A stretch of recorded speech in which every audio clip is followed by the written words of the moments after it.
భళ గజానన భళ. అరిషట్వర్గాలను జయించి జితేంద్రుడవని పిలుచుకున్నావు. తపస్సు చేత సిద్ధిని, సిద్ధి చేత బుద్ధిని సాధించుకున్నావు. ఇదిగో ఈ సిద్ధిని బుద్ధిని స్వీకరించు.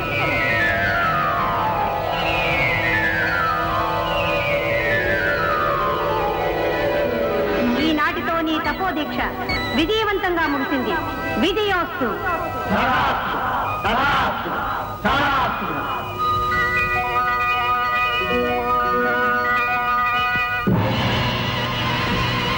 దేవా, అమేయ ప్రభావ, నిరంతరం మీ సేవ చేసుకునే భాగ్యం